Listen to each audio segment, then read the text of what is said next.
Nous voici devant Kiev où s'achève la plus grande bataille d'encerclement de l'histoire. C'est en Pologne, puis à l'ouest, que l'on vit se dessiner pour la première fois cette tactique du haut commandement allemand, encerclement, puis anéantissement. À l'est, cette méthode fut appliquée avec succès notamment à Białystok et Minsk, puis à Gomel, mais jamais la bataille n'atteignit une telle envergure. Avançant des deux côtés à la fois, les armées du Reich ont réussi à encercler et à annihiler 4 armées soviétiques sur une étendue équivalente au triangle dessiné par les villes de Paris, Berne, Cologne. Voici quelques vues de cette campagne. Le long des rives du Dniepr. Sur 120 km de part et d'autre de Kremenchug, le fleuve devait être bientôt traversé. Les réservoirs et les pétroliers sur le Dniepr sont en flammes.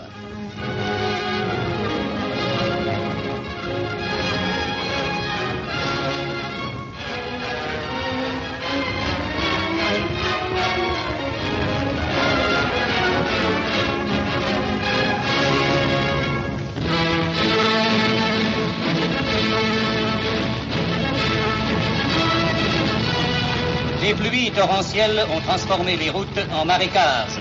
Malgré les difficultés du terrain, l'avance se poursuit. Les deux mâchoires de l'étau vont bientôt se refermer.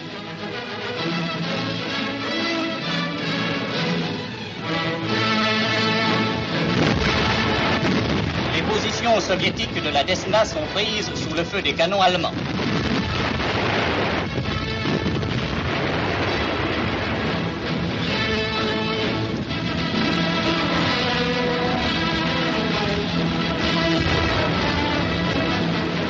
La voie de chemin de fer Kiev-Moscou est atteinte.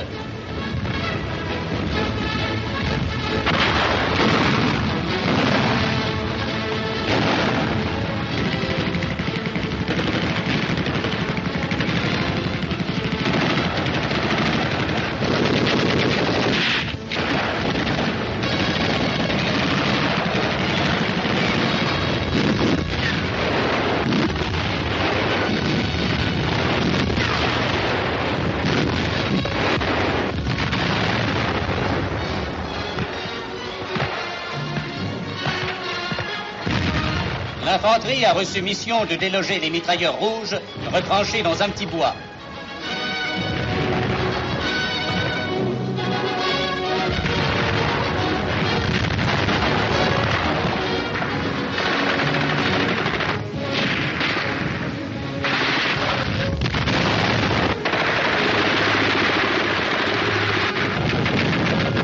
Les troupes soviétiques reculent. Le passage est libre.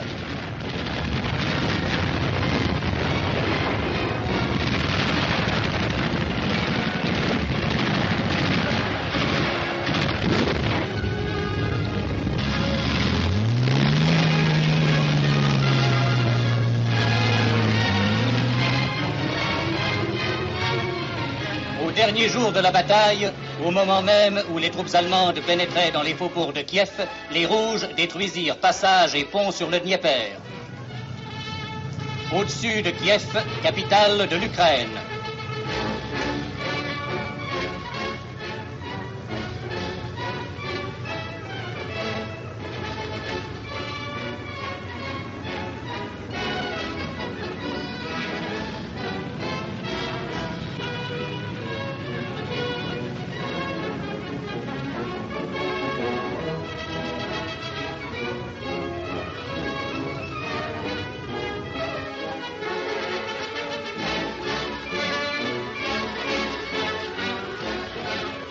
L'Ukraine entière, ses ressources agricoles et industrielles sont aux mains de l'Allemagne.